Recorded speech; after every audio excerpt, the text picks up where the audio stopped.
What's up, guys? Heart Pirates TCG here. I got my little professor clothes on because I want to teach you a couple things, 5 things, in fact, that I think could help you win more games. Now, I did something similar to this a few months ago, but I wasn't really happy with how the video turned out because I kind of did it in a hurry. And now that I kind of do this full time, pretty much do this full time, I want to put more care and love into this video and give you 5 new tips that I think could help you win more games. So if you would have done my coaching or do my coaching consistently, I probably talked about this once or twice because these are very important things that I do all the time to help me, win against specifically yellow and for a couple tips, but then just over in general tips that can just help you win against a variety of matchups. So without further ado, let me go ahead and transition. All right, so these are the main triggers you're gonna have to look out for. They're pretty much all yellow minus the Hound Blaze, right? Now, of course, there are other triggers in the game, you get Jet Gatling, whatever it is, 3,000 Worlds, but you don't have to really worry about them too much because one, either people don't play 3,000 Worlds unless it's like a rogue deck, or Jet Gatling is just like a ramp card that, doesn't really affect the game too much in most situations. So for tip number 1, it is very important that you understand what is the worst trigger that can happen with the attack you are using and how to sequence around it. Now, I talked about this a little bit in my last video, but I want to expand upon it, right? So let me give you a specific example. What I mean by the worst trigger is I was playing at a locals. I was playing against a guy named Andrew, and he was playing Katakuri. I was playing Sakazuki. And the worst possible trigger that could happen to me was this beige right here, right? Because I needed to get his big mom down to 2. So I could Hound Blaze it and swing with either my Hina or my Lucci. But for whatever reason, I was a cotton-headed ninny muggins, and I played around the Thunderbolt instead. And since I played around the Thunderbolt, he triggered the beige, targeted my leader, and I couldn't get his big mom down to 2. And I almost lost that game because he had 1 extra attack that he shouldn't have had if I played around the correct trigger. So when you're thinking to yourself, what is the worst trigger that can happen? Is it a 5k body that can attack you the next turn? Is it a beige? Is it a Thunderbolt?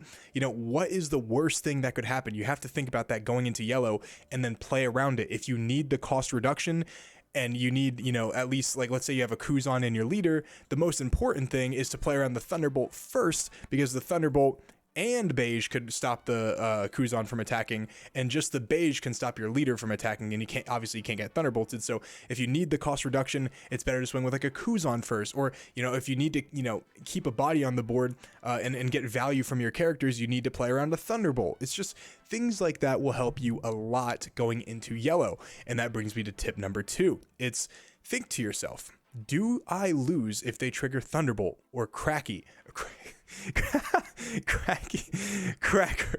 or Sanji? If so, I can't believe I said Crack. I'm sorry, that just makes me laugh. So that is so funny. Cracky. I'm gonna start calling him Craggy or Cracker or Sanji. If so, maybe this turn don't attack into them if you can realistically kill them the next turn. Let me give you an example on this. This is tip number 2, by the way.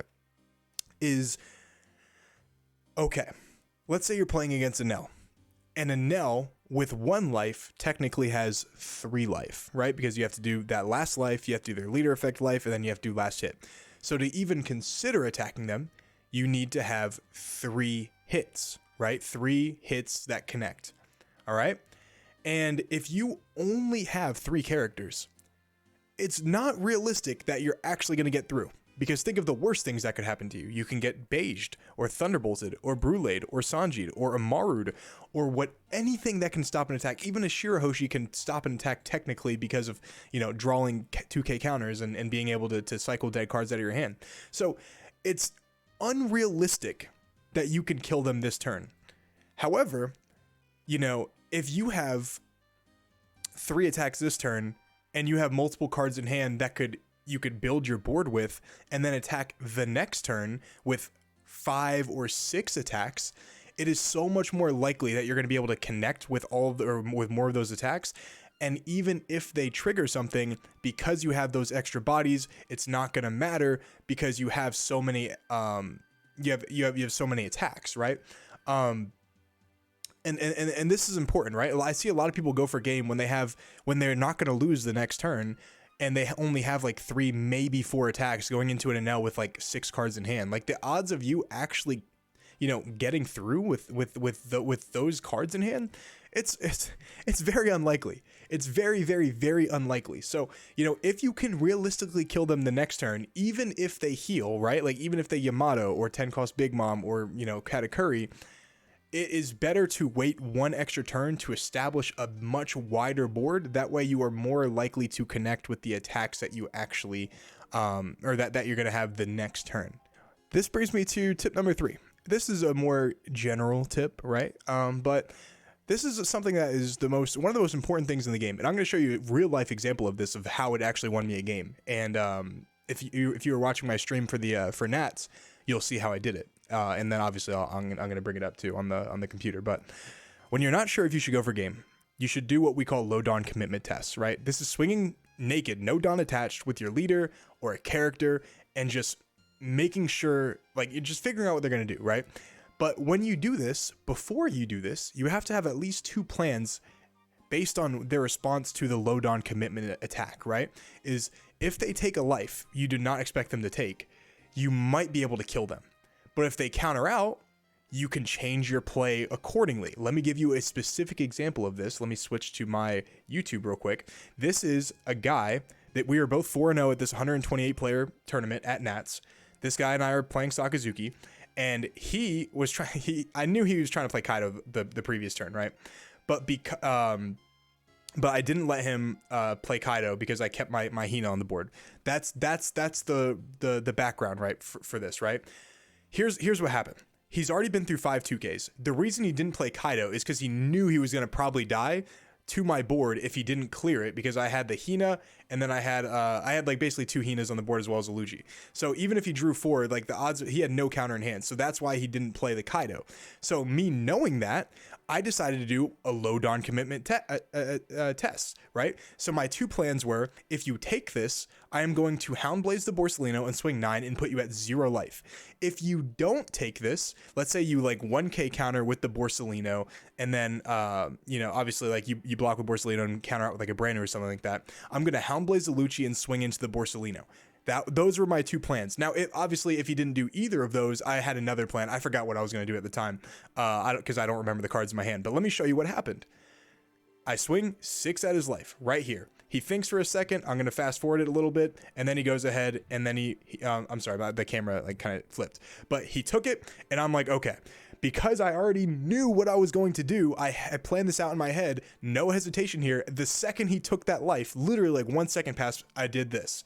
I said, okay, I'm going to establish another body that's potentially a lethal threat with Hound Blaze. I'm going to target the Borsalino, and I'm going to put you at literally, Hound Blaze my Sakazuki right here, put him to 8,000, put 1 Dawn on him, swing for 9,000 at life, minus the Lucci, just to bait him, I guess, doesn't really matter. Then he takes it, and then of course I followed up with the nail in the coffin of Borsalino, and then I pass, right?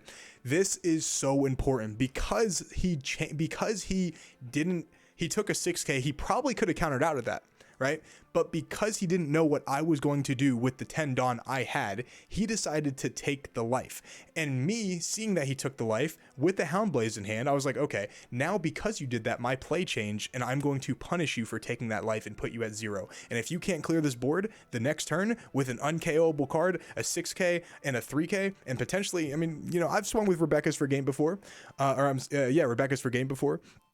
You lose. You have to not only establish like at least like 1 or 2 blockers, but you have to clear my entire board for me to not get through.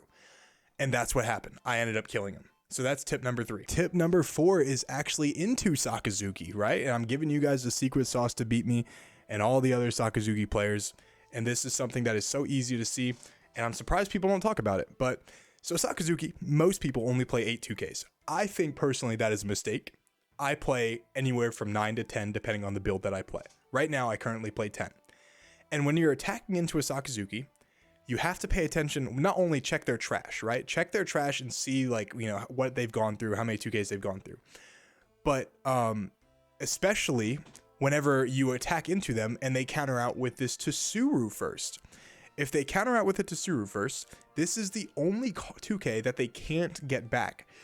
And it's also the 2K with the most utility and the cheapest cost, so you can like Hound Blaze and, you know, obviously go for game with more Dawn attached to your leader. So if they counter out with this one first, the odds of them having these two are very low, because why wouldn't they just counter out with these first unless it's like a mind game? So you check their trash and you're like, okay, they've been through 2 Tsurus already. You know, what are the odds that they have more in their hand? And let's say they've already been through like maybe like 2 Tashigis. At most, they only have 4 2Ks left. But if they counter with this Tsuru first, they usually don't have the other counter. So you can feel very comfortable attacking into them for a bunch of 6s, you know, at leader, or, you know, whatever, 1K over their character. And you can feel pretty comfortable actually getting that character off the board. This is like a mini tip inside of a tip, so it's like a bonus tip, right? But if you check their trash pretty much like halfway through the game, and you don't see that they played this Bartolomeo, the odds are they're not playing the Bartolomeo, right? Odds are like halfway through the game, if you haven't seen them counter with this Bart, they don't play 10 or 9 or 10 2Ks. So you can infer that they only play 8. And when you check their trash and see like 4 or 5 of these in their trash, which is exactly in the last tip that I did, this guy didn't play Bart, at least I didn't see it. Then I was like, okay, he doesn't play a lot of 2Ks, so he's already been through 5. What are the odds he has 3, like, you know, one of the other 3 in his hand? You know, it's pretty unlikely you see all 8 2Ks, right? Maybe those are the only 2Ks that you see. And because I made that mental note in my head, again, with this situation right here that we just talked about, I was able to deduce, okay, you don't have a lot of counter, so even if you do clear this board, I'm going to be able to kill you with like Rebecca and my leader, right? Like that's literally what I was thinking in my head. And that is a huge thing that, you know, has won me so many games. Because I won this game, I was able to put myself in the finals. I think there's actually one more game. I think I won one more game after this to go 5. I went 5-1 in this tournament. Oh yeah, I played another Sakazuki mirror, I'm pretty sure. But because I was able to win this game, especially because, I mean, it was relatively close. We both had 2 life. We both had like 5 or 6 cards in hand. And because I was able to win this game, I was able to push myself into another matchup, which I think was like a Bello Betty, actually. And I ended up winning that one too. But I was able to get like a $3,000 card, $2,500 to $3,000 card in that top player killer card. So it was very important, right? It really helped me win a game. And in my final tip, I want to go ahead and give you guys the sauce into kind of playing into certain matchups. So when you think about it like this, right? Oh, let me actually get this off the screen. I didn't know that was there. I'm sorry, guys. Let me move this a little bit too. But when you think about it like this, every deck wants to play a certain way, right? And this is the final tip, tip number 5. And every deck wants to play a certain way, right? Sakazuki wants to go brand new. They obviously want to go second. They want to go brand new, and they want to go into Borsellino or Cruzon, and then they want to do whatever for 6 Dawn, right? So if that is the case, if you're playing against Whitebeard, the reason Whitebeard's so scary, especially with the Straw Hat version, is because Whitebeard can just attack for 6K on turn 3, and then attack for 5K or obviously 5K and then 6K, depending on how you want to, you know, sequence it or whatever, on their second turn, right? So, you know, if I can't get the Zora off the board with a 5K leader attack, I might be hesitant to play this Borsellino, because this Borsellino is a little bit too slow, and I'm going to be taking a lot of damage if they play the Luffy the next turn, right? Especially if you might not have a lot of counter in hand, right? So depending on the situation, Kuzan and Borsellino might not be the right play. Like I said, depending on the situation, I know I'm going to get someone in the comments being like, well, actually, no. Sometimes if you don't have a lot of counter in hand, it's really bad to play this Borsellino, because you're going to be taking like a 5, you're going to be taking like a 6, and you're going to be taking another 6. And if you have no counter, you're pretty much going down to like 0 or 1 life, like on turn 3. And that's just a bad position to be in, right? So sometimes it is better to play like a Lucci or a Houndblaze to be able to deal with this Zoro or just any other type of like early aggression, because we don't want to die or take too much damage early on. And if we do that, we're actually kind of straying away from what we're trying to do with Sakazuki, is like build a board and try to basically, try to basically set up a bunch of defense, and then when you start clearing their board, your defense is like almost impenetrable, because not only are you clearing their board, but the remainder of their board you can easily block with Rebecca, or like block in 2K out with Borsellino, or just whatever it is, right? Or just 2K out, whatever the case, or let a character go, it doesn't matter. And that's when this deck starts to really feel like unbeatable, because you can put them in situations like that where like all your cards are getting so much value, and like it's hard to actually pierce through. But when you're able to basically, I call this a disruption play, is whenever you're able to disrupt what they're trying to do with like this Zoro, like an early turn Zoro, you can stop them from doing like their best play. Let me give you another tip inside of a tip, so it's like a bonus tip, right? It's the same thing against Enel. Now, I actually learned this from Cross AI. Shout out to Cross, you're a real one, buddy. Much love to you, buddy.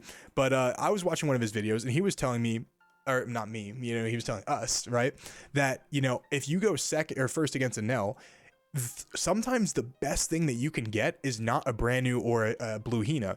It's this Tashigi right here, because when you rest the Tashigi on 3, when you play the Tashigi on 3 Dawn, they play Omen Holy on 4 Dawn, and then on your 5 Dawn turn, you can rest Tashigi, activate Great Eruption, and then Lucci both the Ohm and the Holy, right? So they might actually be hesitant to Ohm and Holy, because if you have this combo, it stops all of their momentum, and they might also possibly bottom deck Yamato or two, right? Or their Katakuris. So that is a huge play. Not only are you, keeping this Tashigi like as a pseudo blocker, because they're going to attack into it with their leader, but you're also establishing a 6K, and you're cycling, and you're getting pressure. That was like a moan right there. You're getting pressure off of you, right? And that's such a huge play. So, depending on, what your opponent's trying to do, what deck you play, sometimes you can make these like small plays that change the entire flow of the game. And when you can change the entire flow of the game, you're taking away from what your opponent does best, because they are no longer playing in the ideal scenario. So that is all my tips. That is the video I wanted to make. Thanks for watching, guys. I appreciate it. If you guys haven't liked and subscribed to this channel, I think you totally should if you like this video. If you want to sign up for my coaching, just join the Discord. The link's going to be down in the description below, and then go to the coaching stuff tab, and I have like a calendar that you can kind of book time with me. I can only do, I think, 5 per day, because I'm just, I got a lot of other stuff going on. So, if you want to book some time with me, that would be great. And then, obviously we'll go over whatever you need to work on. And then also, don't forget, I am selling playmats. I'll put them up on the screen right now. If you live in America, it's $6 shipping. If you live in overseas, it's a little bit more. But just hit me up on Discord for that as well. And then one more thing. If you guys want to follow me on Twitter, I only have like 150 followers, so I'm feeling a little lonely. So, if you guys want to give me a little follow, that'd be cool. Link to the description is going to be, or link to that Twitter page is going to be down below as well. Much love to you guys. See ya.